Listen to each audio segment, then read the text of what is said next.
Starting at guard, a noun, a group acting together as a whole to achieve greatness. Collective.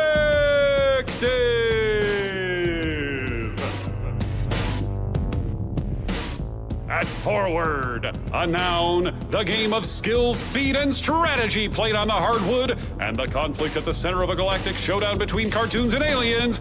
Basketball!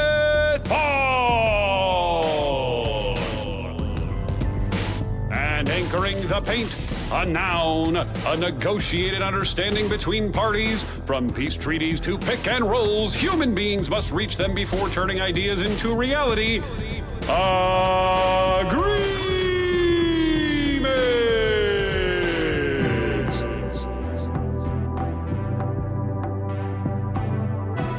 And now, your host of the Collective Basketball Agreements podcast from Syracuse, New York, journalist, lawyer, business person, brother, son, and friend, Joe Manganiello. Hello and welcome to the Collective Basketball Agreements podcast. I'm your host, Joe Manganiello.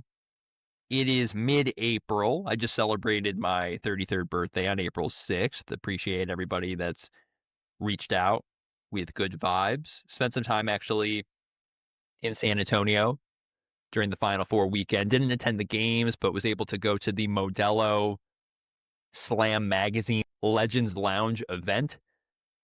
Shout out to Danny Green, Zach Randolph, Mo Williams, speakers for that event. Shout out to Mariana Llamas, my partner, who accompanied me on that journey, and we had a blast. Also, my best friend from Brooklyn, Dante Aiken. Had a great time. Walked by the Florida Hotel with fans mobbing the streets. They probably thought they were going to see some Gators. I don't know if... didn't stick around to see exactly how that went down. Great eats, great beverage in San Antonio. Love being there. Today, looking to wrap up Eastern Conference previews for the 2025 NBA offseason. So we're going to start with the Milwaukee Bucks here at the top. If you've missed any of our other Eastern Conference teams, going down A through Z, we're talking about letters A through L. So if your favorite team of choice falls into that group, you should check out my last couple episodes, wherever you get your podcasts, Spotify, Apple Podcasts, YouTube. If you're listening to me right now, you've already come that far. Might as well press play on one of those episodes, but stick around for this one. Some really interesting teams to discuss. And with the Milwaukee Bucks here at the top, you know, I think the first thing I'd want to say about their 24-25 season is that it was a mildly disappointing year, because you have Giannis Antetokounmpo in his prime, playing at a near MVP level. You know, the top two in the MVP race has been locked up for a while. You know, all-time great seasons from SGA and Nikola Jokic. I think Giannis has as good a claim as anybody for third. Jason Tatum's really the only other person in that conversation to me. I think in some ways there was a clear top four players in the NBA this year. You know, notably Luka Doncic missed time, and some other guys that might have been in that conversation are starting to age out of that conversation. I'm thinking about LeBron, Curry, Durant. You know, really, you know, that top 4, 5, 6 spots in the league are just head and shoulders night after night better than everybody else. And Giannis is as dominant and as impactful as any player in the NBA right now. And yet this Bucks team has failed to be an elite team on either side of the floor. And most predictably, it would have been on the offensive end. They make the trade for Damian Lillard last year. This is year 2 of the Lillard-Giannis pick and roll combination. You still have Brook Lopez playing at a high level. In fact, he's been outstanding post All-Star break this year. Not just as a three-point shooting threat, pick and pop 5, but as a shot blocker. Has just really given them everything you could have asked for.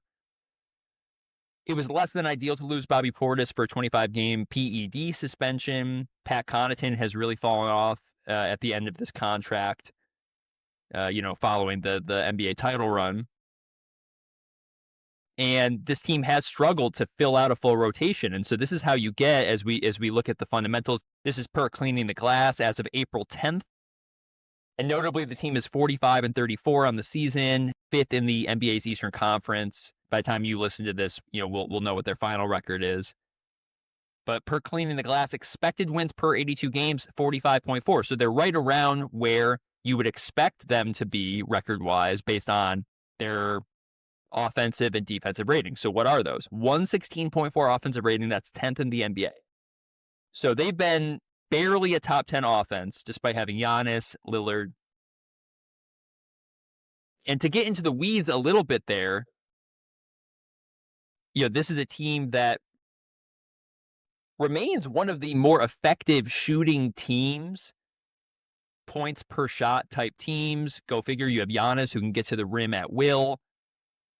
But this team just does not offensive rebound, and they do not push the ball in transition. They don't force turnovers from the other team. And so nothing comes easy. They have to earn every basket, typically in a half-court setting against a set defense. Since Doc Rivers has taken over the job at head coach, he has insisted, we get back on defense, we take away the opposing team's transition. We are not going to attack the offensive glass. I think you can make an argument Milwaukee doesn't have ideal personnel for that. Although I think that point is less salient following the Khris Middleton for Kyle Kuzma trade, which we'll talk about. But in general, you have Giannis Antetokounmpo. You have a player who can finish at the rim better than almost any player in NBA history. And instead of leveraging that threat and really giving him license and the team license to be aggressive on the glass, they have gone the opposite way. And I just don't think it's worked out. I think they've been a very mediocre team as a result. They're 15th in defense, a 114.7 rating. That's only a plus 1.7 net rating. So that's how you get to the expected wins of about 45, 46. I mean, that is a sub-title contender. That's not a legitimate title contending team based on the stats. As we preview the offseason, let's look at their financial fundamentals. 7 contracts under team control this summer, 0 restricted free agents. They're an older team. They don't have a lot of young guys. They haven't been able to retain a lot of draft picks. They have 3 player options on the books and 4 veteran cap holds, likely cap space under or negative $11 million. So in other words, they're going to be operating over the cap. And we'll talk about those pesky aprons. They are $34 million from the second apron and about $22 million away from the first apron. No 2025 draft pick.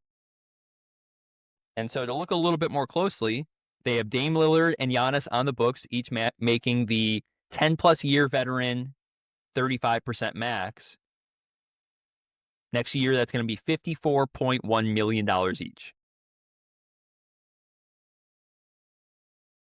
And so when you're spending the majority of your cap, 70% of your cap on 2 players, you expect that duo will be elite. You expect that duo will pretty much lift you into top 5 production on either offense or defense, if not both.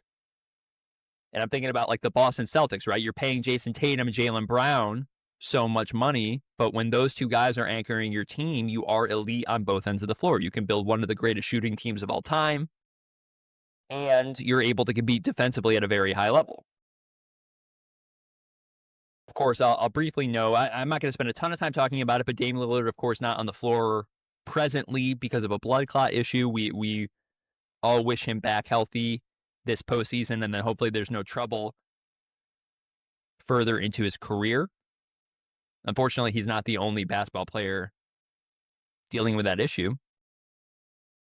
Per Cleaning the Glass, when Lillard and Giannis are on the court this year in just under 2,800 possessions, they're plus 5.4. That's a 78th percentile outcome. In other words, that's a very good outcome. One of the best pairings in terms of, the lineups built around those 2 pairings are able to draw a lot of fouls. 88th percentile on effective field goal percentage, so they're very efficient offensively. Actually pretty decent defensively, a 112.5 defensive rating. So when Lillard and Giannis play, they are a threat. specifically in the Eastern Conference. They are a threat to win a round 1 series. They're a threat to win even a round 2 series. The numbers just show that they're not in the same league as Cleveland and Boston this year. And that's in part because they're a very average defensive team. And also in part because they don't have a deep enough rotation, a deep enough stable of talent to support the team when Lillard sits, when Giannis sits, and certainly when both of those guys sit. And so let's game theory a little bit. Let's say that Milwaukee ends up being in the 4-5 matchup. And we could even give them the benefit of the doubt that they advance, but then they go into round 2. They're up against Cleveland Cavaliers. Cleveland's able to score effectively. They're living in that 115, 116, 117, 118 offensive rating range. So they're scoring a lot of points. And to be honest, that's on the lower end. I think that there could be games where, especially in a fast-paced playoff, in a game where they're able to really build a lead, build momentum, like I could see them scoring 120 points, 125 points on Milwaukee in a playoff environment. And then ultimately, if the task is to win 4 out of 7, I would pick the Cavs. I would pick the Cavs to win in 5 or 6 games.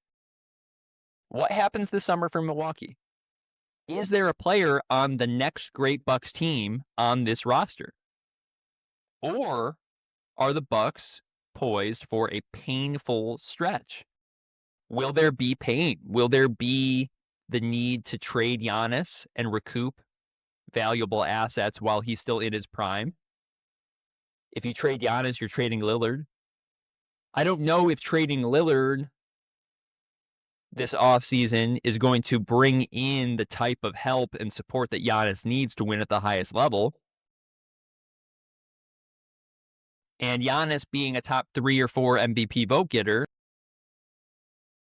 now would be the time to move him. If you are sure that your title window has closed, then you have a business obligation to explore trade options so that you can recoup what you can and also get Giannis somewhere where he can win while he's still in his prime. That's how the modern NBA works. That's how teams and players partner together to make the most beneficial choices. Even when what the team wants and what the player wants contradict each other, that partnership is still the only way for all sides to get where they need to go. Miami and Jimmy Butler was a furious, ugly situation for months and months. And part of why it was so ugly was because neither side was helping the other gain the most leverage toward getting a desired result. Miami can't trade Jimmy Butler for nothing. Jimmy Butler only wants to go somewhere where he can compete for titles and have a 9-figure contract extension. And so Jimmy had to make things really, really, really brutal to force Miami's hand to do something. And ultimately, they settled for a deal where Golden State didn't give them a ton of future assets. And, Andrew Wiggins is essentially the biggest piece that Miami got back in return. Andrew Wiggins, far from a perfect player, not the most reliable player historically.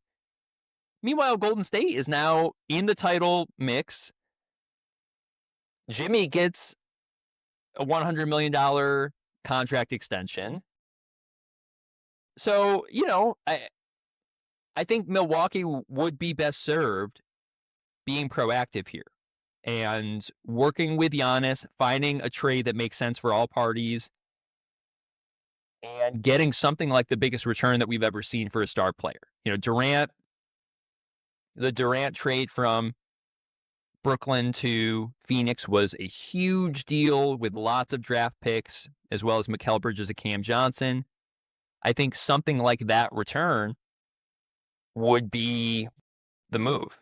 And, at this juncture, it's a little premature to speculate what teams are going to have the best offers and what teams will, in fact, make the best offers. But my prediction is that unless Milwaukee makes a run to the Eastern Conference Finals, they will look to trade Giannis Antetokounmpo in the calendar year 2025, as opposed to 2026. I don't think there really is a reason to wait until the trade deadline next year. Giannis has 2 more guaranteed years and then a player option in 27-28 for about $62.8 million. At that time, he'll be 32 or 33. So I think it is pretty likely that he'll opt out and sign one more large deal. If he can get traded to the right market, and in the summer of 2026, he could opt out of that player option a year in advance. So in the summer of 2026, he could opt out of the player option for 27 and then sign a new extension at that time. And I believe he would be allowed to sign for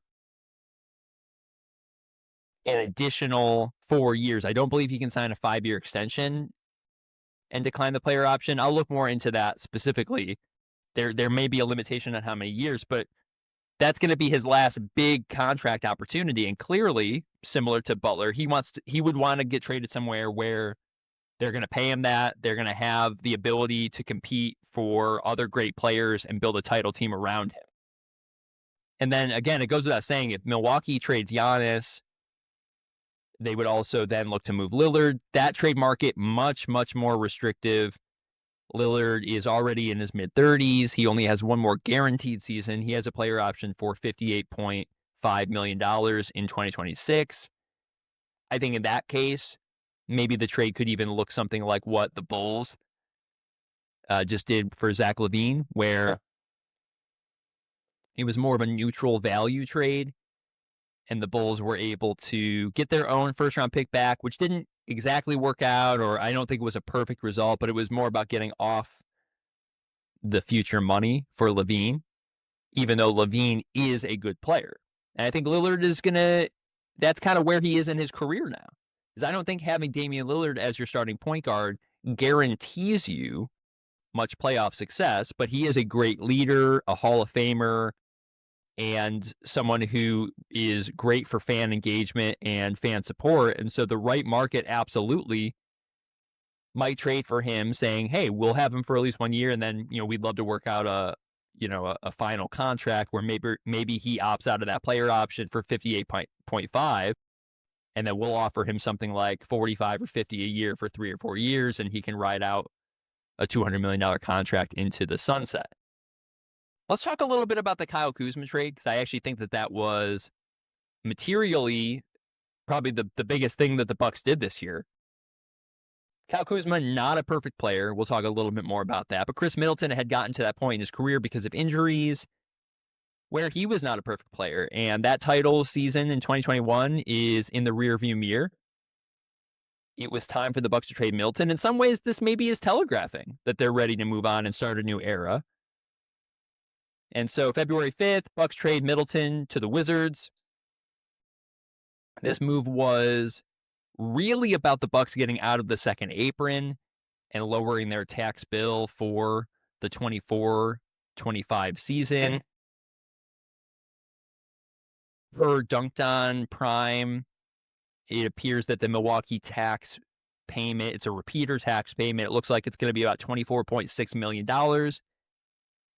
If I had to guess, Milwaukee will do whatever it takes to get out of the tax for next year, reset that clock so that they're not a repeater team anymore, hopefully collect some luxury tax payment in the future, especially for a smaller market.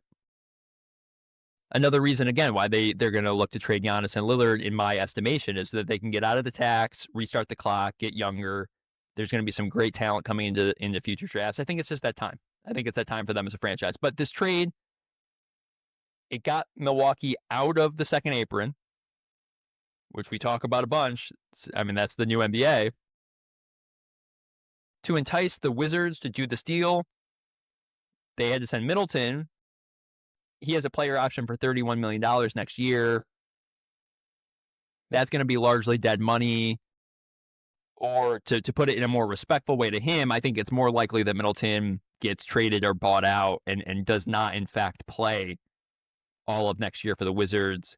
He might even decide to opt out anyway Although he's coming off of a strange season, I don't think he's going to have much of a free agency market. So I would expect him to opt in, and then the Wizards will either trade him or buy him out later in the season, next year. But to sweeten the deal, the Wizards also get A.J. Johnson, who was just a late first-round pick from Milwaukee. He's actually shown some signs of life. We'll talk a little bit about that. And a 2028 first-round pick swap with the Wizards. So that would give the Wizards a chance potentially to swap picks with Milwaukee if they were better than the Bucks in 2028. Let's see. If they trade Giannis and Lillard in 25, that gives the Bucks about 2 years to rebuild so that they don't have a incredibly lush first-round pick in 2028 that the Wizards snatch away from them, right? That's how you got to think about these swaps. These swaps are sort of a battle, a game within the game. The Wizards saying, hey, we want to be good by then anyway, and we're willing to bet that we're going to actually be better than the Bucks by 2028, and we'll take their pick. And so, the Bucks, they also got a second-round pick in this deal from the Wizards, which actually should be pretty good, right? It's the Wizards 2025 second-round pick, and so that was an interesting choice for the Wizards too, but they have a lot of young talent already in their system, so I don't know that they're going to be heartbroken about losing that. But again, this trade was about second apron flexibility for the Bucks, future flexibility so that they can avoid the tax next year and have more breathing room. We talked about this. They have the player options on the books next year. They have no say over whether or not Bobby Portis comes back for $13.5 million. Pat Connaughton has a $9.4 million player option that he'll probably pick up. I would expect Kevin Porter Jr. to pick up his player option just because he is soiled his reputation over the years to the point where I don't think he can take for granted, having some form of guaranteed money for next year. They're going to bring back AJ Green, a shooter in his mid-20s with a non-guarantee at $2.3 million. That's an easy choice to pick up. Andre Jackson Jr. is a young guy on the wing, $2.2 million non-guaranteed they'll pick up. I suspect they'll let Chris Livingston go. Tyler Smith, is kind of inconsequential for them as a later round guy. So, I think this team could look a lot different. I'll say this: Brook Lopez with a $34.5 million cap hold and is an unrestricted free agent at age 37. My guess is that Brook Lopez is going to go title hunting and sign for a lot less than that cap hold, but with a team that is ready to compete. And so think about that. Milwaukee, by early July, we could see Brook Lopez sign somewhere else. You have these other veterans that, really are dragging you down, in terms of their salaries, a combined $23 million for Bobby Portis and Pat Connaughton. That's money that, they are kind of just setting on fire. And I say that with all due respect to those vets, guys that were really important to the Bucks 2021 title team. But unfortunately, the Bucks just can't compete when so much money is going to guys who can't even start for a good team at this point in their career. They're rotation guys at this point. And so that brings us to the Kyle Kuzma piece. They'll have Kyle Kuzma on the books for next year, and then he also has a $19.4 million salary in 26-27. Is it possible that Kuzma is significantly better than Middleton this postseason, and that kind of gives the franchise some momentum to say, hey, you know what? Maybe we do start next year with Giannis, Lillard, Kuzma, and see what we have? Maybe.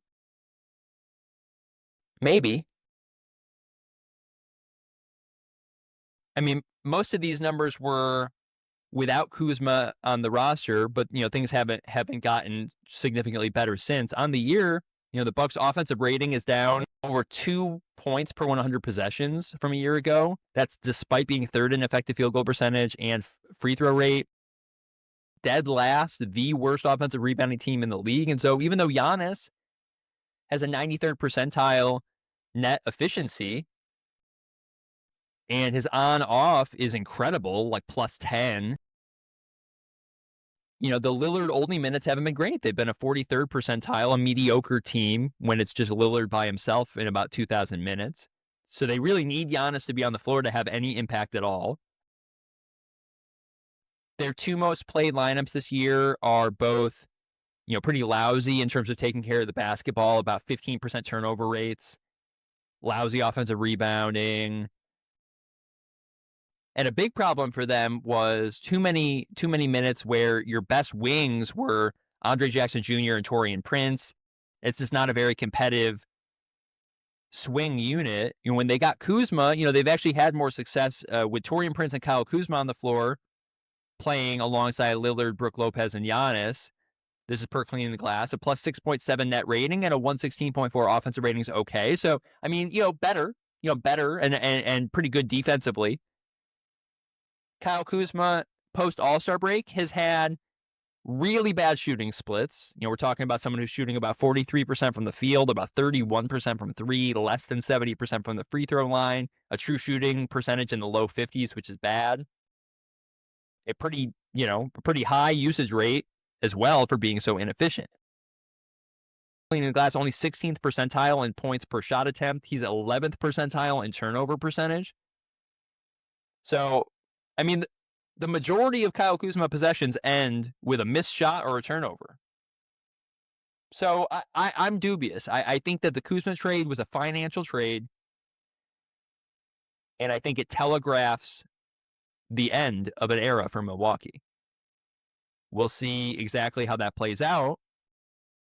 But for now, why don't we move on to our next team, the New York Knicks. Welcome back. Let's go to Madison Square Garden and talk about those Knickerbockers. On the season, as of April 10th, they were 50-29, third in the Eastern Conference, pretty much been the third seed in the East for the duration of the season. Jalen Brunson's been out of the lineup since early March. Hopefully they get him back for the postseason.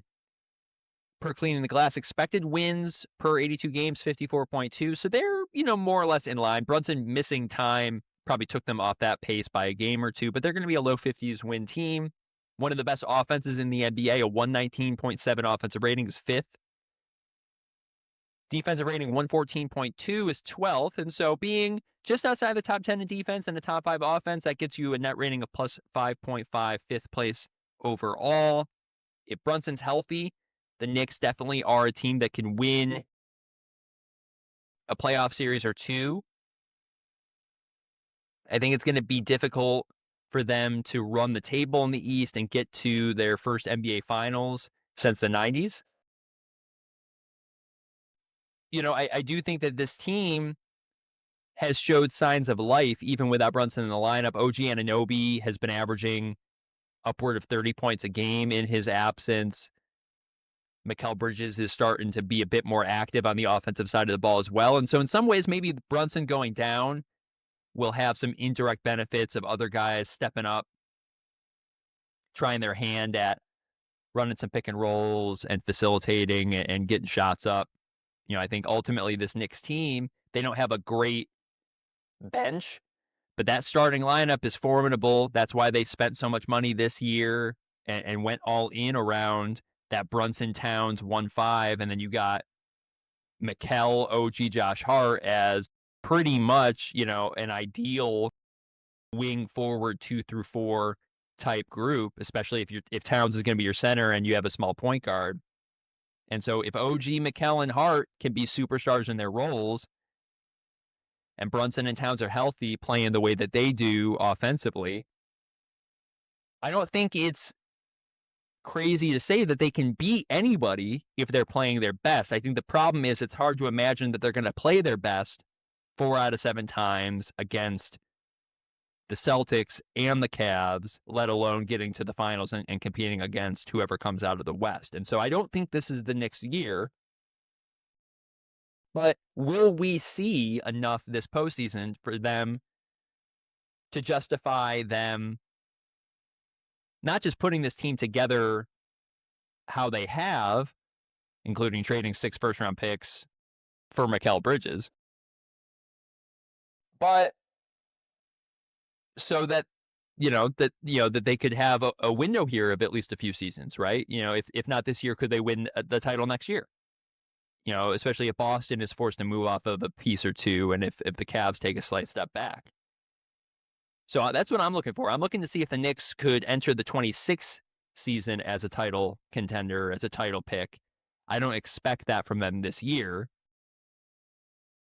Financial fundamentals, they have 10 contracts under team control, no restricted free agents, as this is a veteran-laden roster, no player options, 4 veteran cap holds on the books. They have negative $43.5 million in cap space.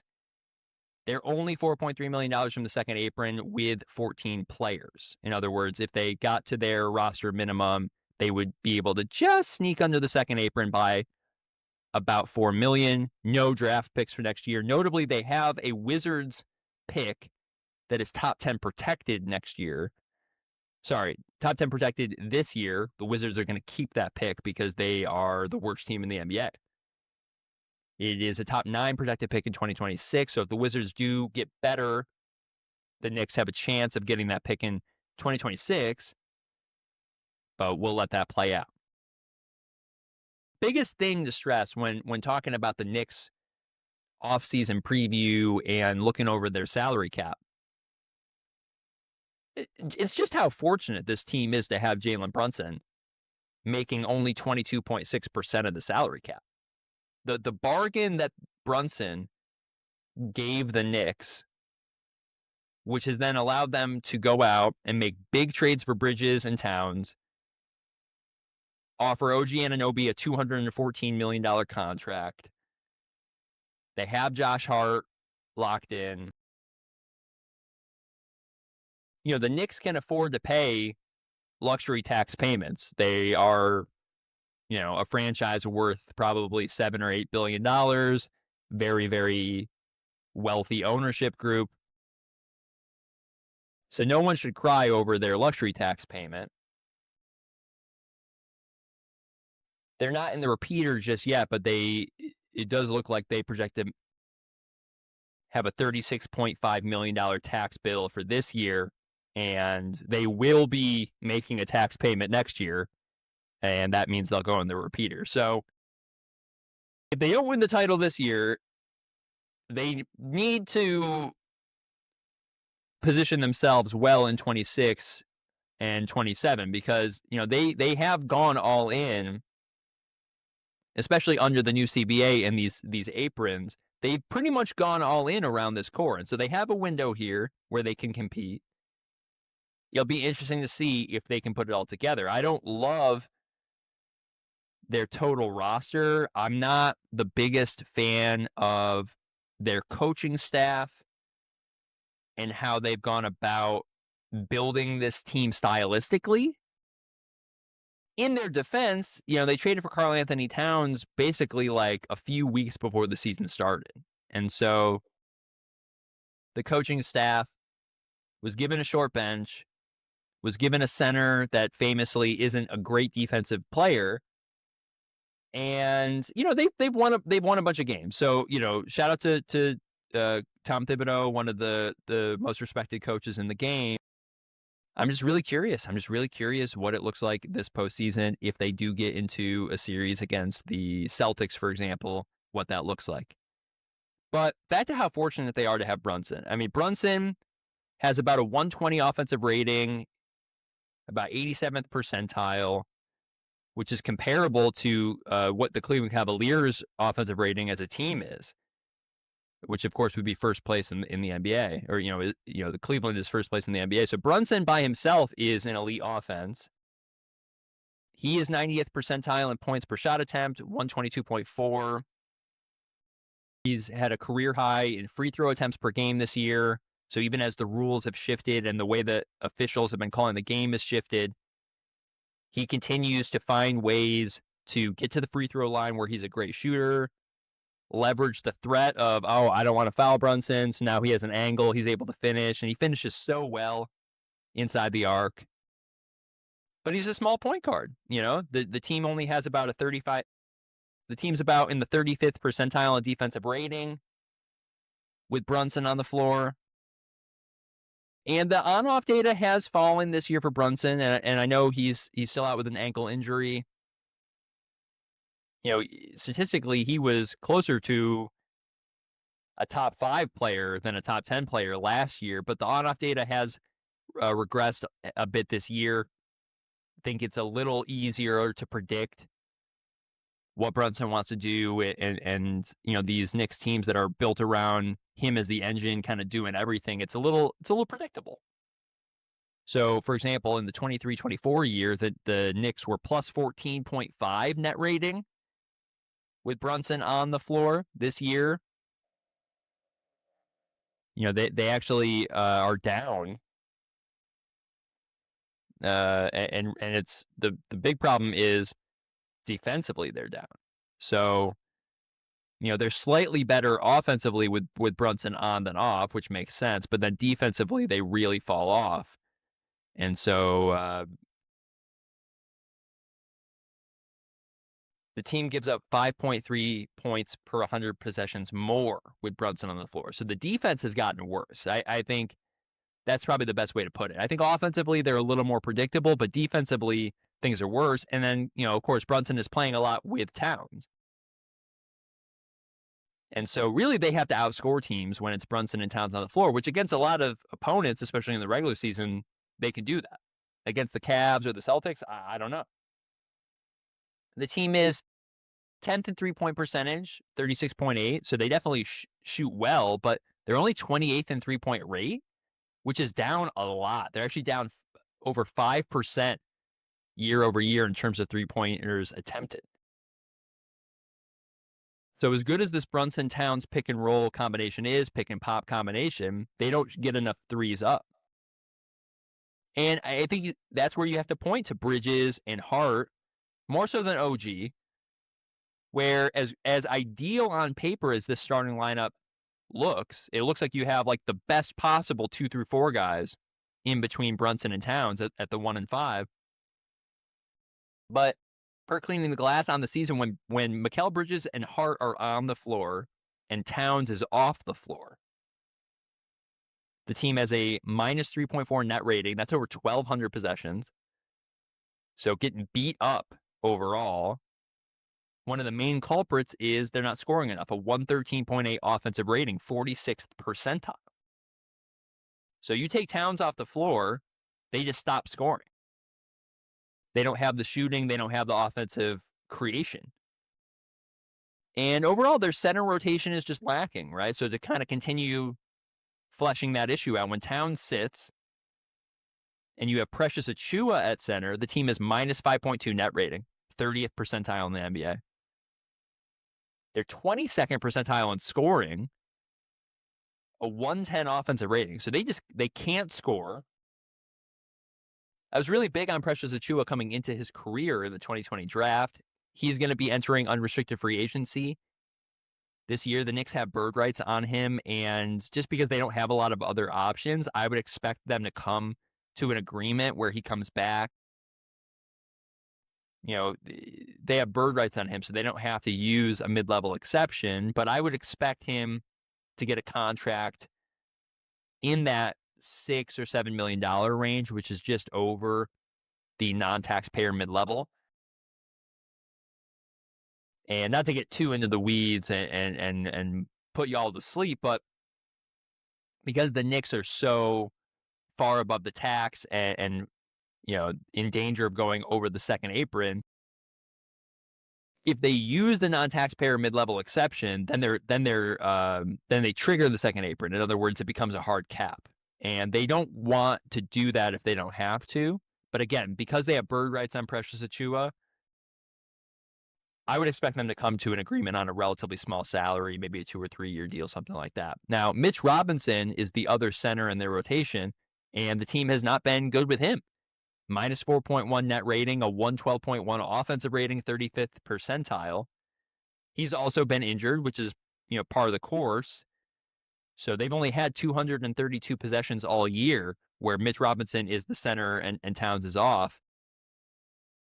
And so the fact that Robinson is on a guaranteed salary next year, it's 8.4% of the salary cap, about $12 million. So ideally, they would have better production at backup center. And instead, I think it's pretty likely that they're going to have Precious Achiuwa and Mitch Robinson back again next year, assuming that they can't find a trade for either of those guys. They're going to at least probably start the season with those guys as their backup fives. And so I think the Knicks are a good but not great team. I think that is the long and short of it right now. I mean, Josh Hart being in the low 30s for 3-point percentage, Mikal Bridges being in the mid 30s for 3-point percentage. OG has been playing great lately. They need that. Towns has had a great season. They need him to be at his absolute best to win a competitive playoff series. We'll see if Jalen Brunson gets back on the floor. All in all, I would predict this Knicks team looks very similar next year, for better or worse, and we'll see what they can do on the margins to improve their title odds a year from now. Next up, we're going to talk Orlando Magic. Next up, we have the Orlando Magic, 40-40 on the season as of April 10th, 7th in the Eastern Conference. Expected wins of 42.3, so they're more or less going to get to that number. A down season, though. They won 48 games last year. They're going to end up somewhere between 6 or 7 games under that. And really, the culprit was not enough offense, plain and simple. Any gains they made last year offensively fell all the way back. Per Cleaning the Glass, 27th in the NBA in offensive rating, a 110.2. Now, granted, they missed Paolo for most of the first half of the year. They missed Franz Wagner for a lot of the middle part of the year. They had injuries everywhere. Jalen Suggs injured for the year. Mo Wagner was shut down earlier this season. And, of course, they for a while now have had some niche personnel where it's skewed to the defensive end. They spent money on Kentavious Caldwell-Pope, who's more of a defensive player and sort of a role player on offense. But to be 27th in offense and completely undermine the fact that they were the second best defensive team in the league, I mean, they are just really out of balance in terms of their production. So that 109.7 defensive rating, second in the NBA, but then they're only 15th in net rating. They're a middle of the pack team.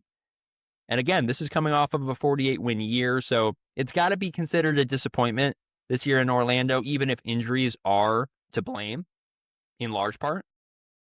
In terms of their financial fundamentals, this team is very likely to look the same a year from now, although I'm going to talk a lot today about the potential of a consolidation trade, but notably, they have 15 contracts under team control next year. If they want, they can bring the whole band back together. But that kind of begs the question, like, do you want to bring back a group where your offensive output fell about 4 points per 100 possessions, where you're only shooting 51% effective field goal percentage as a team, 31% on threes as a team? But they don't have any RFA guys. They don't have any player options. They don't have any cap holds. They're about $30 million over the cap.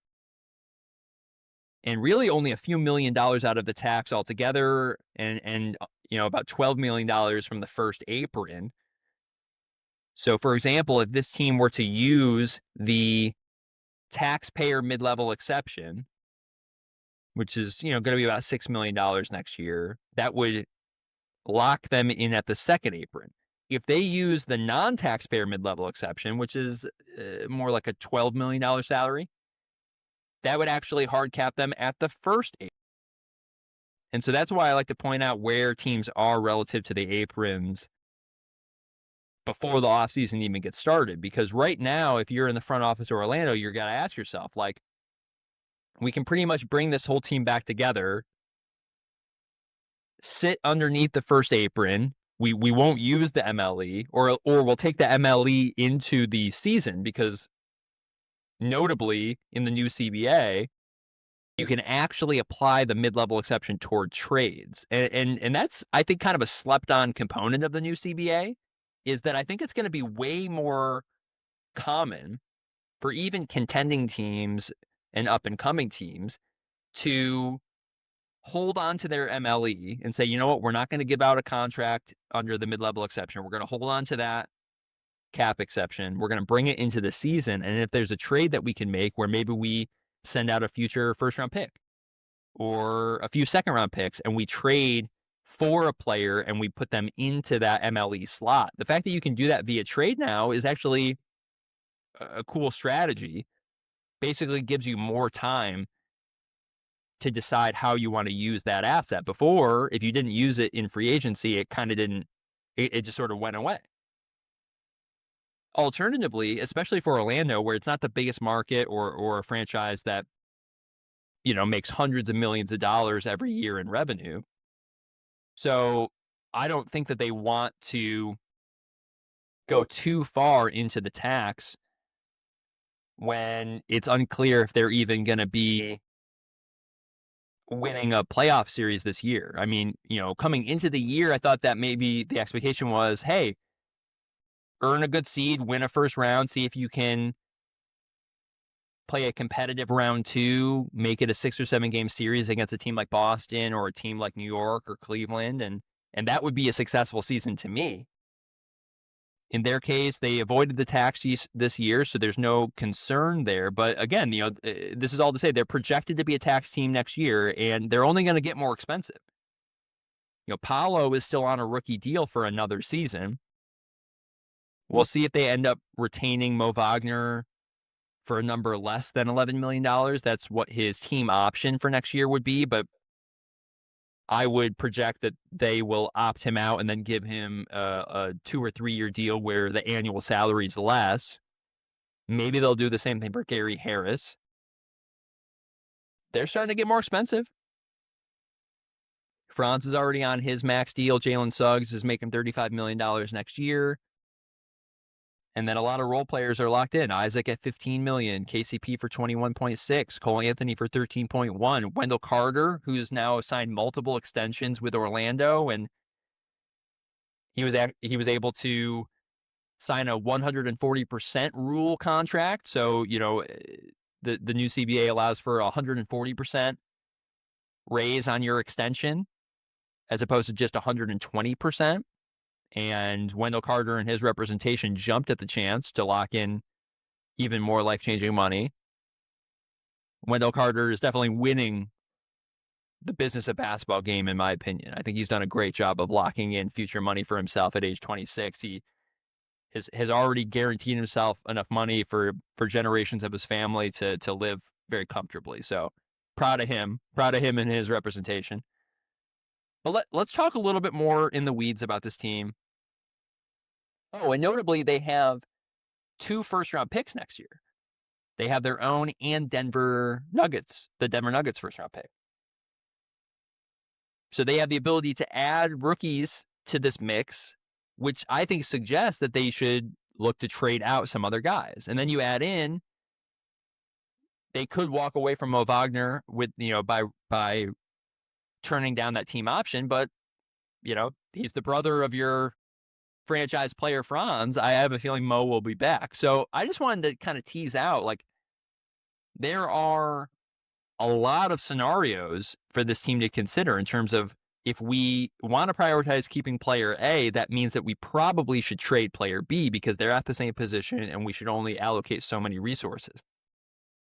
For example, KCP, he has 1 year and a player option through 2027. So 1+1 through 2027. He's at 14% of the cap as a guard that's defensive oriented, but he's a good enough shooter where he can be your 5th option in a pretty competitive lineup and make threes. We saw him on the floor for the championship Denver Nuggets team. Alternatively, Cole Anthony makes less money and is a more dynamic offensive player. And I'm going to bring up in a second, they have some lineups this year where if Cole Anthony isn't on the team, they are not competitive in those lineups. But someone like Cole, just being able to get 3-point shots up and run the pick and roll competently as a point guard, it puts them into a more competitive place offensively. It doesn't make them, a juggernaut, but it's a difference between being competent or not. In this day and age, you need guard play where guys can get shots up. And that's also an indictment on recent draft picks of theirs. Anthony Black and Jet Howard specifically, first-round picks. They're not the biggest salaries in the NBA, but first-round picks do get paid pretty well. And so both of those guys combined are going to take up 8.8% of the salary cap. So would you rather pay Cole Anthony that money or Anthony Black and Jet Howard? If you're paying all three of those guys and KCP, those four players make 30% of the salary cap altogether. And I don't think you're getting enough production to justify having all of those guards on the same team. At some point, you have to decide, yeah, we drafted this guy, but Jet Howard, it hasn't worked out. We need to find a way to get him off this roster and open up a little more flexibility. Anthony Black, I think, has shown signs down the stretch. He kind of reminds me of Josh Giddey. Maybe less upside as a playmaker, maybe a little bit more utility. How Anthony Black leverages his size to get into passing lanes and disrupt the other team at the point of attack. But everything that the Magic should be asking themselves is built around, can these players play with Franz and Paolo? Franz and Paolo are the future. We're hopeful that they'll play more games in the years to come. This was sort of a year from hell in terms of injuries. Hopefully we get Jalen Suggs back on the floor. He's our third best player. They're paying those three guys a lot of money.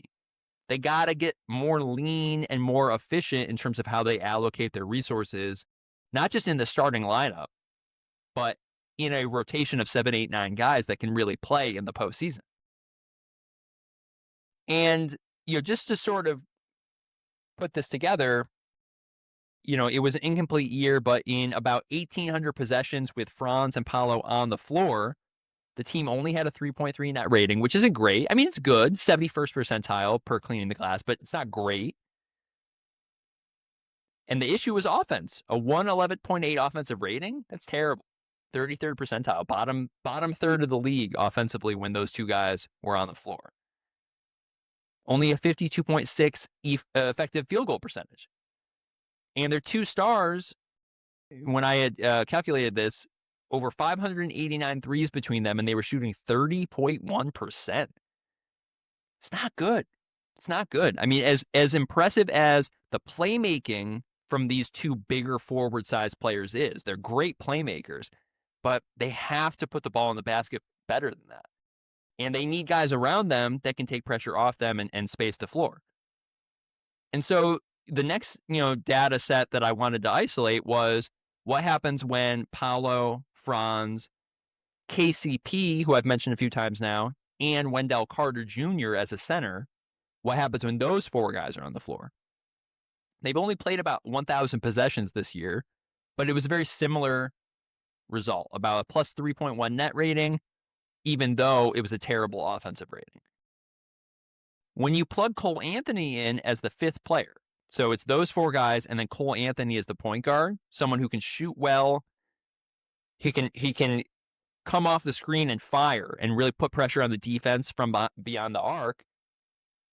Things suddenly change. All of a sudden, you see that in 371 possessions, you have a plus 14 net rating and a 117.5 offensive rating. Corey Joseph as a backup point guard, when you get him in the lineup, a similar thing happens in the stats. So you can tell that if you put a competent point guard on the floor with Franz and Paolo, and you basically take the ball out of their hands, put it in the hands of a guard who is a better shooter, better creator, and you let Franz and Paolo work off the ball, maybe operate more out of the high post or as screeners, the offense makes a little more sense. And so I really would love to see this team make a big swing, find a guard that they love and make a big offer and see if they can't trade 3, 4, 5 pieces, including some draft picks, for a star guard. I don't think De'Aaron Fox was the right pick, so I'm not heartbroken for them that the Spurs traded for Fox. And I think alternatively, Orlando could find their version of that trade. But some things need to change in Orlando. I think it's notable that if they wanted to, they could bring the whole team back together. One trade I wanted to introduce kind of late in this section was a possible trade between Indiana and Orlando. And this is kind of going in a different direction. They're already one of the best defenses in the NBA. So should they be prioritizing trading for more defense? But if they traded KCP and Wendell Carter Jr., who are going to combine make $32.7 million next year, they could trade those two guys to Indiana for Aaron Naismith, who's on a team-controlled contract, $11 million flat for a few years in a row, and do it as a sign and trade for Myles Turner. As long as they're under the first apron, there's no restriction on them being a part of a sign and trade. And I think they could even design the trade so that technically they are receiving less salary. You know, if KCP and Wendell Carter Jr. are combined for 32.7, you subtract $11 million from that. All that means is that Myles Turner's salary would have to fit somewhere under 22 million, or maybe something like 20.5 or 21 million. And as long as that was his year one salary and Indiana was receiving $1 more than what Orlando was receiving, then there would be no issue, no threat of accidentally triggering the first apron. I kind of like this deal. I kind of like the idea of Orlando saying, you know what, maybe we don't have the best guard personnel, but what we can do is go get a center that can really space the floor. Wendell Carter Jr. is more of a low 30s, high 20s 3-point percentage shooter. Yeah, I think this year he's been in the 20s from three.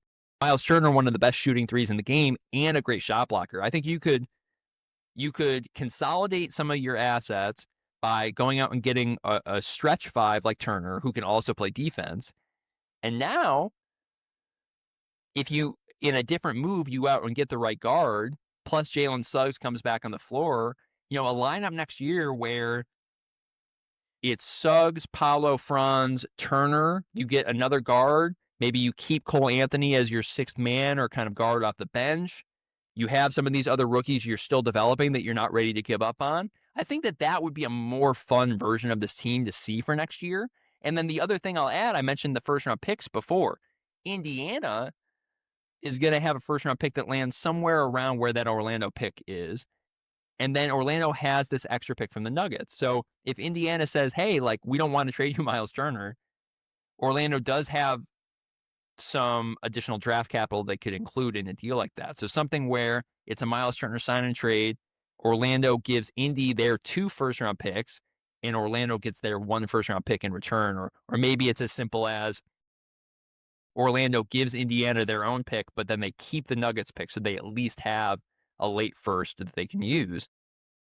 You know, all in all, I think there's a lot that Orlando could do this offseason, and they would be behooved to take some action. I think if they think that they can just walk into the 25-26 season as the same group, and they'll get back to a 48-win pace. I don't think it's going to be that easy. I think the Eastern Conference is continuing to get better. We saw the Pistons have a big season. I think the Pacers, you know, kind of interesting. I brought up the Pacers because those two teams are definitely battling for spots in the East. It would be interesting if two teams made a trade and then that trade propelled them to face each other in the playoffs months later. I could see something like that. I could see a trade where Myles Turner goes to the Magic, and then several months later, that's the 4-5 matchup in the first round, and all of a sudden it's like a Myles Turner rivalry series or something like that. I think that would be really interesting. And I talked more about Myles Turner's pending free agency in the last episode. So if you missed that, you can go back to the Indiana Pacers section. But very curious what's going to happen in Orlando and for a lot of these fringe contenders in the East. But next up, I'm going to be talking about less than a fringe contender this year. Going to be talking about the Philadelphia 76ers. Big sigh. Big sigh as we talk next about the 76ers. I am very sympathetic to the Philly 76ers. I used to live in Philly. Been following the trust the process era of the Sixers team as closely as any team in the NBA over the last decade. Shout out to the Rights to Ricky Sanchez podcast, arguably the best basketball podcast in the world. Boy, what a disappointment. What a disappointment. I mean, let's just rip off the Band-Aid on some of these numbers. We're talking about a 24-56 record, 13th in the Eastern Conference. only 5 wins since January 31st that they have very, very, very intentionally bottomed out, much to the chagrin of Adam, or should I call him Dave Silver. That's another Rights to Ricky Sanchez reference. Much to the chagrin of Adam Silver, the Sixers are tanking nakedly and openly. Expected wins per 82 is 26. They're going to probably fall below that because I don't know how many more games they're going to win this year, although they did win just last night on April 9th. So, proving everybody wrong. 22nd in the NBA in offensive rating, 26th in the NBA in defensive rating, 25th in net rating. Not even really worth bringing up those numbers. And they have been falling and falling and falling for months now. You know, everything went right on paper for them last offseason, and now here we are a year later, and it's hard to say that there's a worse set of circumstances in the NBA outside of Dallas because of the Luka trade and outside of Phoenix just because of how terrible the rationale has been on some of these big swings they've taken in recent years. If it wasn't for Dallas and Phoenix, think about how much more embarrassing this Philly year would be. You know, I think those teams have really let Philly off the hook. You know, ideally, Joel Embiid, who is going to be getting, you know, a scope surgery on his knee. Hopefully he's able to play more often next year. And when I say that, I'm not saying a full season. I'm not saying he'll ever be eligible for an MVP award again with the 65 game requirement. But if he could play 45 or 50 games next year, that would be much improved. We'll see, you know, what year 2 of the Paul George in Philly era looks like. We'll see if Tyrese Maxey can get on the floor and have a bit more impact and effectiveness as a young star. Looking at the financial fundamentals for this team, 9 contracts under team control. They have 1 restricted free agent, 3 player options, and 2 cap holds. Let's dive a little bit more into that. But first, they have about $23.5 million in cap space projected with, you know, healthy cushions under both of the aprons, about $15 million under the first apron, about $27 million from the second apron. So they should be okay in terms of avoiding triggering those aprons, even if they were to use their mid-level exception. And the biggest thing right now for Philly, this is why they're losing so many games, they have a top 6 protected pick where if they don't land in the top 6 picks of the lottery, they have to send their pick to the Oklahoma City Thunder. So, you know, go figure. They've been losing games steadily for a few months in a row now. And, you know, they have the 4th best odds now for the number 1 overall pick. I think that there's a decent chance they get the number 1 overall pick. There's certainly a decent chance that they finish in the top 4. And then, you know, keeping their pick would come down to either being the 5th or 6th pick. If it's 7, it goes to OKC. So very, very, very anxious times for this franchise because things could go a whole lot of different ways, right? They could get the number 1 overall pick, and now they're in a position to draft Cooper Flagg, who is something like the best prospect in the NBA since Anthony Davis. I think there's a very interesting debate on if Cooper or Zion was the bigger prospect coming out of Duke following their freshman years.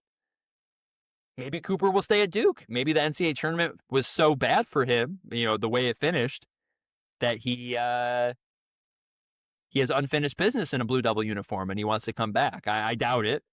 I doubt that he would turn down about $50 million guaranteed, which is roughly, you know, what that 4-year contract as the number 1 overall pick would get him. I have my doubts he'll turn that down. Maybe if Philly wins the number 1 pick, maybe he'll run away from the NBA kicking and screaming just to avoid the stench. You know, it brings me no joy to say it, but I mean, Philly is in a spot where I don't exactly know who wants to be there. I don't know who wants to be there. I don't know what the next great Philly team is going to exactly look like. And so I think for this segment, which I'm going to keep relatively short just because things are really open-ended based on what happens in the lottery. But on the Rights to Ricky Sanchez podcast I keep referencing, there was recently a debate. And both of the hosts weighed in, and then they had a fan for the next episode write in and basically called them out, saying that your answer sucks. And so one of them, Mike, kind of walked back his position. Spike stuck to his guns. But they were debating and discussing what would happen if the Brooklyn Nets won the lottery, got the number 1 overall pick, and if Philly got the number 2 pick. Would Philly be willing to trade Tyrese Maxey and the number 2 pick for the number 1 overall pick to get Cooper Flagg? And at first, both of the co-hosts were pretty sure they would do it. That Cooper Flagg is the best prospect, that he has the ceiling of a top 10 player in the NBA, that the Joel Embiid era in Philly is, for all intent and purposes, over, because they can't count on Joel being the franchise guy for a full season, let alone sort of resting on the case that, of course, he's someone that could be a finals MVP. So if you can just get the team into that stratosphere, into that environment, and we have Joel, we have a chance to beat anybody. But I don't know that the fans can really feel that confident anymore. And so at first they were like, yeah, you know what? We would do that. And then the fan wrote into their show and basically called them cowards. And we're like, look, Tyrese Maxey's our guy, homegrown, has gotten better every year, at least up until this season. And why would we trade Maxey? Why would we trade a known commodity, an established NBA All-Star, for Flagg and lose the number 2 overall pick in the process? Wouldn't it just be better to keep Maxey and draft the number 2 overall guy? And it might be splitting hairs. I'm not an expert on the 2025 draft. My understanding is that Dylan Harper out of Rutgers is the most likely number 2 overall pick. He is a guard, has a very similar profile to Maxey. But that's sort of besides the point. I mean, you could not do this trade, and then you could trade down from number 2 to 3 or 4 and draft Edgecombe is a wing forward that is turning heads. You could do a whole lot of things. The point, the listener that wrote in was basically saying, don't give up on Maxey and lose the number 2 pick just so that you can trade up to 1. Spike stuck to his guns and said, Cooper Flagg has a higher potential than Maxey. That's why you do the trade. Mike waffled, which if you're an RTRS fan, you know Mike, and you know how he waffles. And I'm listening. I was driving in the car. I'm listening, and I was getting pretty frustrated because, again, I followed the trust the process era for this decade. The entire ethos of the movement was the Sixers were mediocre and going nowhere. And so absolutely tank for a few years, build up your draft capital, and try to get the next great superstar on the team. And if Joel Embiid, as the superstar face of the franchise, if that time has come and gone, and now we're entering a new era where the team is actively searching for the next great 76er, the next great superstar. I love Tyrese Maxey. I'm a fan of Tyrese Maxey. He was a deserving All-Star last year. But Tyrese Maxey, a 6'2" shooting guard, on a max contract, making the max for 5 years. He just signed his deal. He has 4 more years. It'll be a $37.96 million next year. It goes all the way up to $46.4 million in the 28-29 season. So over the same 4 years that you could be paying Cooper Flagg a much smaller salary as the number 1 overall pick, Tyrese Maxey is on your books at a near max rate. I'm sorry. Cooper Flagg is the better play there. If your franchise is not competing for titles, more importantly, if your franchise is in need of a new direction, so that in the future there are great teams for these fans to look forward to rooting for, The answer is you trade Maxey for Flagg. That is the answer. You have a season where Maxey was ostensibly available to be the best player on this team this year. Regardless of Embiid, regardless of Paul George's injuries, Maxey was available, and the team was atrocious. And I'm not saying that Maxey should be able to overcome all these obstacles. I'm not saying that. I think Maxey had the potential to be a fringe all-star to, 2 or 3 time all-star. And that to me was kind of the range of outcomes. And last year it was like, wow, like he's way ahead of schedule. He already made his first all-star game. This is someone that could be one of the best shooters in the league. Absolutely is a bouncy, dynamic guard where if you put enough size on the floor around him, Maxey could be the kind of guy that can lift teams into, great offensive performance. And defensively has enough burst and quick enough hands where he's not going to be a total pushover. He's not ever going to be a great defensive player, but we talked about the New York Knicks earlier. I think Maxey having a Jalen Brunson type career after last season, that did not seem outlandish. I think what we now know, though, after this season, is that there's a difference between Jalen Brunson and Tyrese Maxey. Jalen Brunson has proven that when he's on the floor, the Knicks are a top 5 offense. That's not what the Sixers have with Maxey. And maybe if Maxey had more help and was more of a part of something. I'm not saying he's a third option. I think he could probably be the second best player on a championship team. But it would depend on who the first guy is. And I don't think it's crazy, based on what we know, all the information we have, to make the assessment, which is that the Sixers would be better off 5, 10, 15 years from now if they turned the number 2 overall pick in Maxey into Flagg. Now, to be clear, I would negotiate some other pieces there, right? If you're going to turn Maxey in the number 2 into number 1, I would want to ask the Nets for some other future first-round picks. Maybe see what other guys on the Nets roster they would be willing to send to the Sixers. Notably, there would be a pretty big salary gap between Maxey and Flagg, but the Nets have a lot of cap space, so they can just take Maxey in. That would create a huge trade exception for the Sixers. We'll see if they could use that. But that's really, there's so many bad things to discuss about this year for the Sixers. I'd rather just spend this 5 or 10 minutes talking about everything between now and the lottery should be about the Sixers wanting that number 1 pick and wanting to get Flagg. And if they fall short of getting the number 1 pick, but they are a trade away from getting Cooper Flagg, then they should do that too. And I think for the Brooklyn Nets, just to round out this discussion, what I love about this deal for them is that Tyrese Maxey would fit in perfectly.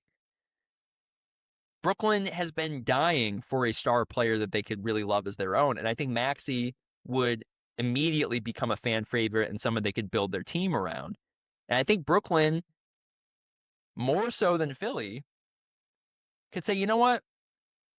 We don't want to start from the beginning with Cooper Flagg. We've gotten too close in the past. Our fans are kind of fed up with mediocrity.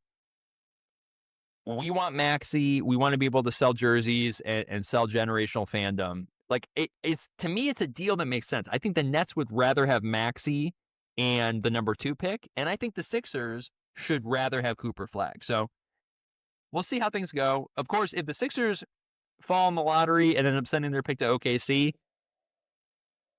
well, then we have a whole lot of other things to talk about. I think at that point, we might even have to discuss which team is in the worst spot, Dallas, Phoenix, or Philly. I think for now, Philly's a little bit ahead of those other teams for now. We'll see.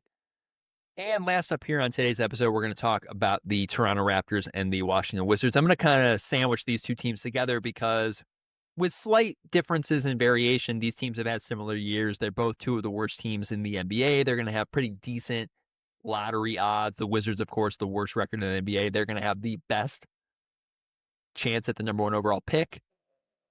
Why don't we actually start there before I get into the specifics for these teams? So as of today, I'm recording on April 10th. the Wizards have a 52.1% chance of landing in the top 4. And again, that's based on them having the worst record in the NBA. Also means a 14% chance of getting the number 1 overall pick. So more likely that they'll get in the top 4 than getting the number 1 pick, although it wouldn't be surprised. Now, for the Raptors, this is how things change. As of right now, they have the 7th best lottery odds. So that falls to a 32% chance of getting in the top 4. So, kind of like 1 out of 3. And only a 7.5% chance of getting the number 1 overall pick. And let me actually go back. You just heard me talk more about Philly. Philly has a 42.1% chance of getting in the top 4 as the 5th seed in the lottery. Right, so Washington, Utah, Charlotte, New Orleans, those are the bottom 4. Philly right behind with the 5th best odds, and especially after them winning last night, I think it's actually pretty fair to say they're locked into that spot. I think that's pretty likely. And then Brooklyn has the 6th best odds. Toronto 7th. If you're the Wizards, you have a 52.1% chance of being in the top 4. That falls to 32% if you're Toronto. Philly, 42% chance of being in the top 4. And Brooklyn, 37%. So there's a range here. I mean, there are certainly a very hard to calculate number of options. I mean, that's how these new lottery odds work. Teams can kind of jump around. It still makes sense. It's still rational for a team to tank because you would rather have a 52% chance at a top 4 pick than, Atlanta or Chicago. Well, Atlanta's in the playoffs. Chicago or Miami have a less than 10% chance of being in the top 4. Dallas has had the year from hell. They only have a 5% chance of being in the top 4. So that's rationally why these teams are doing what they're doing, as disappointing as it can be for their fans. If we're going to start with Toronto's in the precarious situation of you drafted Scotty Barnes. He is theoretically your franchise player or someone who you're trying to build your franchise around. And this year, they faced injuries. They traded for Brandon Ingram, who did not play for the Raptors this season. They were mediocre all year. They have not shown a ton of signs of, a great, bright future. On the season, 30-50, 11th in the Eastern Conference. Expected wins, 31.6. Offensive rating, 26th in the NBA. Defensive rating is now up to 13, so they've actually been playing better on defense lately. And their net rating is a minus 3.7, 23rd in the NBA. They've just been a below average to mediocre team. And yet they project to be very expensive next year because they really have all of their pieces on the roster. They're pretty much already set up for next year. 11 contracts under team control, no RFA candidates, no player options, 2 cap holds. They do have their own first-round pick. They are likely to be $30.7 million over the cap and only $14 million from the second apron. So they have to really be careful about not triggering the second apron and hard capping themselves, to say nothing of the fact that they're going to project to be a tax team and they're going to have to pay a tax bill for this team. How likely is it that they're going to be a playoff team next year? We really have no way to know how effective the Emmanuel Quickley, RJ Barrett, Brandon Ingram, Scotty Barnes, Jakob Poeltl team is.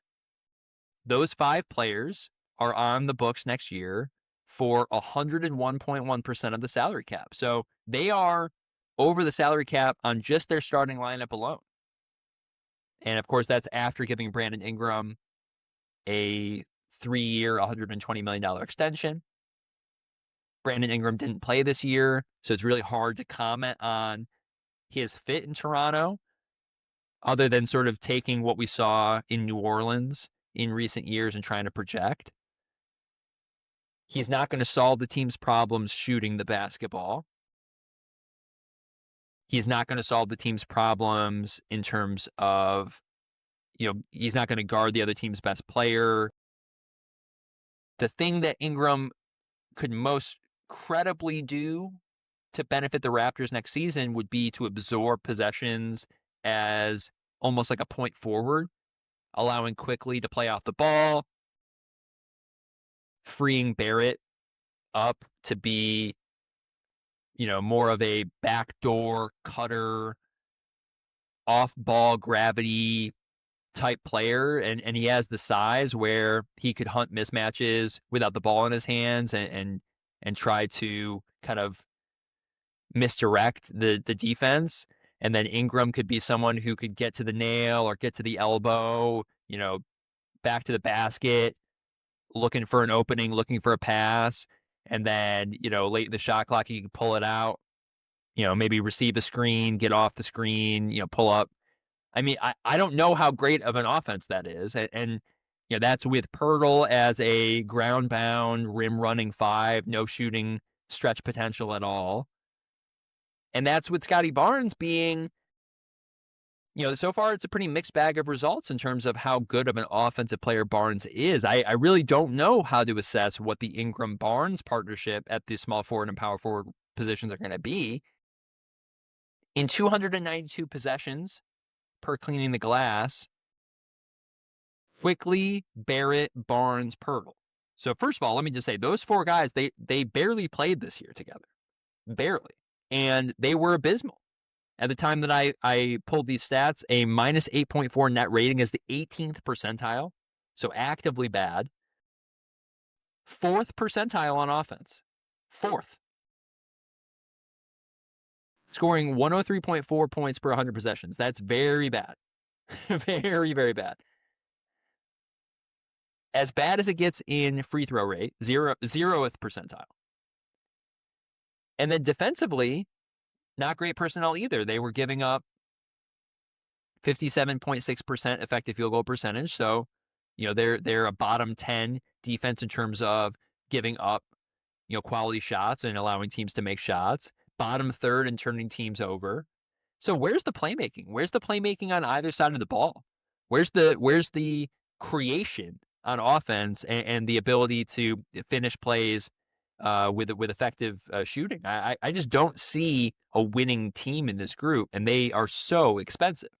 Now, alternatively, they have their starting lineup locked in, and their next highest salaries are all rookie scale deals.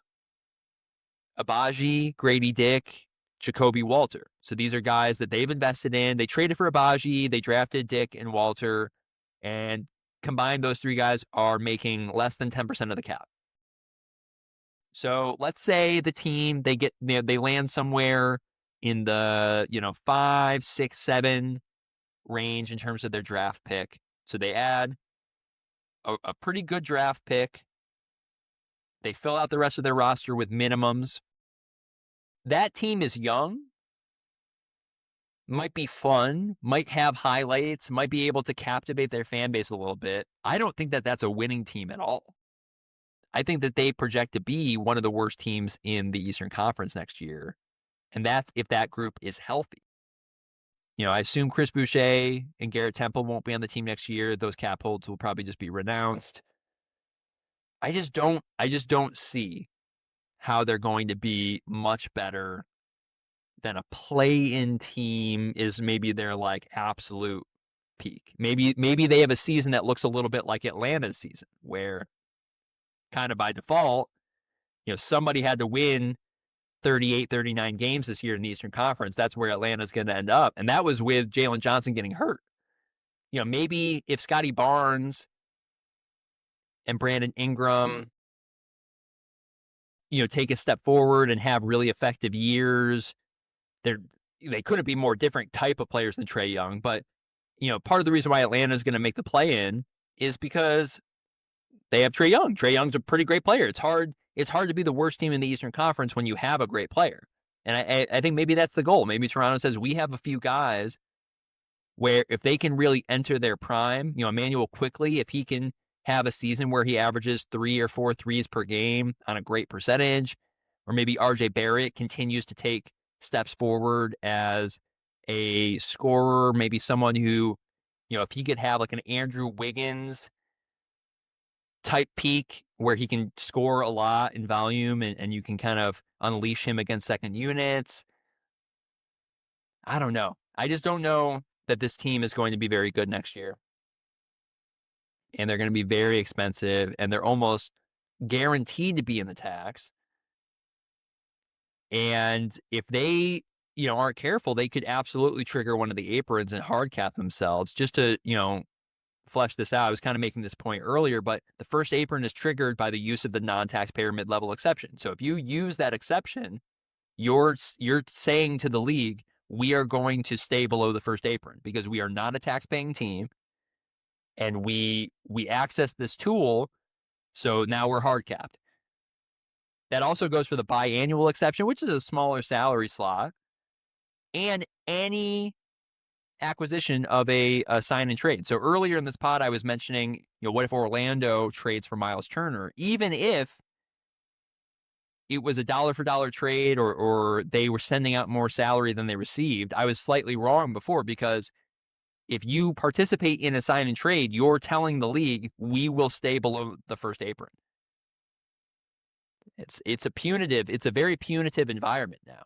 And the second apron, similarly, if the Raptors use the taxpayer mid-level exception, which is, again, about $6 million, that would trigger that. So Raptors have to be very careful. It's going to be hard for them to add any additional talent to this group. That's how expensive they already are.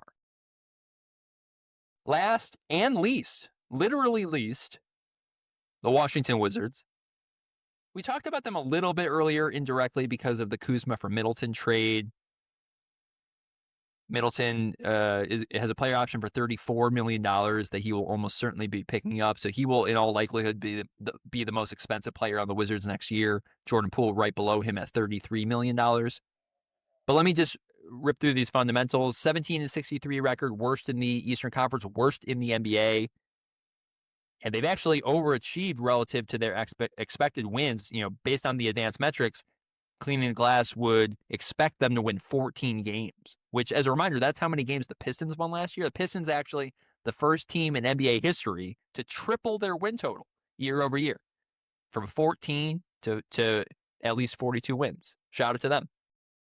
Maybe the Wizards could do that next year. I doubt it, but maybe they could. Why were they so bad? They were dead last in offense, 106.6 offensive rating. That means they were barely scoring above 1 point per possession, if you do the math there. And then their defensive rating was also bad, 27th in the NBA, allowing 119 points per 100 possessions. That's a minus 12.7 net rating, folks. Worst in the NBA. Wizards have 12 contracts under team control for next year, no restricted free agents, which is a little surprising because they're a younger team. They have that player option for Middleton that they have to deal with, and they do have one cap hold on the books for Malcolm Brogdon. Huge cap hold, $33.75 million. They will renounce that. He will not be with the team next year. Another player that they could decide to let go of is Richaun Holmes, who has a non-guaranteed contract. Pretty extreme, too. Basically, they could give him $50,000 and say, thanks, but no thanks on coming back. Otherwise, the salary was $13.2 million. So very, very unique contract structure where essentially he had a fully non-guaranteed salary other than a $50K payout. We're probably going to see a lot of these young guys come back next year. They did acquire Marcus Smart in a salary dump trade, so he'll be on the books for $21.6 million next year. But Alex Sarr is going to be back in year 2 of his deal as the number 2 overall pick, making almost $12 million. He's going to probably get all the minutes he can handle next year. Bilal Coulibaly in year 3. Sadiq Bey is still on this team. Corey Kispert is on a veteran extension. That's okay. He had a bad year, but I think in general, as a sharpshooter in his mid-20s, I think they like him as a culture guy. He'll be there. Bob Carrington, Keyshawn George, and now AJ Johnson from the Bucks. These are young guys that should stay on the team for another year, get more playing time. We'll see what draft pick the Wizards end up with, as they could definitely get the number 1 overall pick, and they are going to get the New York Knicks they're going to get the Memphis Grizzlies first-round pick this year, which has actually been improving because of the calamity out there. The fact that the Grizzlies and the Nuggets fired their coach, even though both teams are poised to make the playoffs in the West, is something I'm still processing. Very, very strange timing. But the Wizards will add 2 first-round picks to this team. I didn't have a ton of notes that I put together on this Wizards team. It's to just kind of round things out. They likely are going to be over the cap because of, some of those trades they made last year, Middleton, Marcus Smart. But they're going to be well below the tax. They will obviously not go into the tax. They are going to make sure that they receive taxpayer money, tax payments. They will not be doling out any tax payments for a team like this. That is for sure. And the one thing I'll say is I think the trade they made with the Bucks was brilliant because they took advantage of the fact that the Bucks needed to get out of the second apron. 1 year of Khris Middleton, who could, potentially be like a culture setter and a leader for the team if he's there. And then you kind of let him rehab. I would make the comparison to like the Al Horford trade from a few years ago, where OKC traded for Al Horford. He was considered to be one of the worst contracts in the league. They rehabilitated him. He got back on the floor. And when he was looking a lot better, they traded him to the Celtics. And then, of course, he's been great for the Celtics ever since in his return there, winning the championship in 2024 to boot. I think that could be like Middleton. Maybe Middleton will get traded to a contending team next year. I wish that for him. I really do. But, that trade also saw the Wizards get that future pick swap, which is great. And A.J. Johnson is a really cool young player. Number 23 pick, 6'5" guard. Since coming to the Wizards, his three-point rate has nearly doubled. His true shooting percentage has gone up. So he's shooting more and he's making more shots. He's got some playmaking in him. He's actually had a decent assist percentage and usage rate on the floor for the Wizards. So I like this kid. I think next year, if the starting lineup looked something like Jordan Poole, A.J. Johnson, Khris Middleton, I think Sarr is a center. But if you wanted for one more year to play him at power forward next to a center, maybe they go out and acquire somebody. Otherwise, just play him a center. Rip that Band-Aid off and get him out there. But the Wizards are going to be bad. They're going to be one of the worst teams in the league again next year. There's no doubt about it. I would say the Raptors have a better chance of jumping into the play-in conversation for sure. And to go back to the Sixers, hopefully this is just kind of a one-year lull and they can get back into the mix next year. It's interesting how bad the bottom of the East got by the end. And it feels like that every year. Every year now, things really bottom out in late February, March, and April, and the worst of the worst in the NBA really show their true colors. We'll see how many more years the Wizards are going to be in that game. I would say for at least one more year. But everything could change if they add Cooper Flagg with the number 1 overall pick, let's say. Now all of a sudden, their starting lineup is Jordan Poole and Cooper Flagg. Okay, maybe we're talking about a pretty decent offensive team.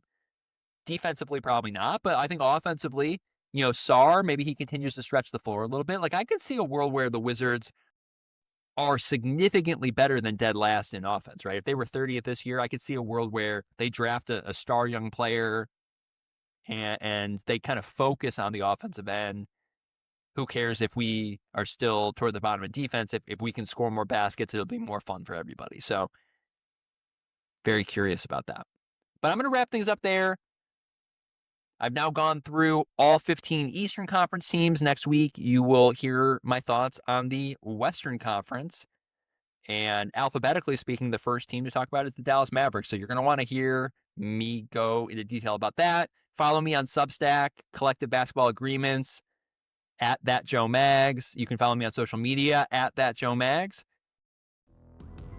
It's a great time to be a basketball fan. Thanks for listening.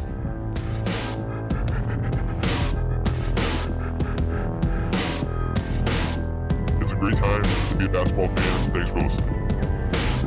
It's a great time to be a basketball fan. Thanks for listening. It's a great time to be a basketball fan. Thanks for listening.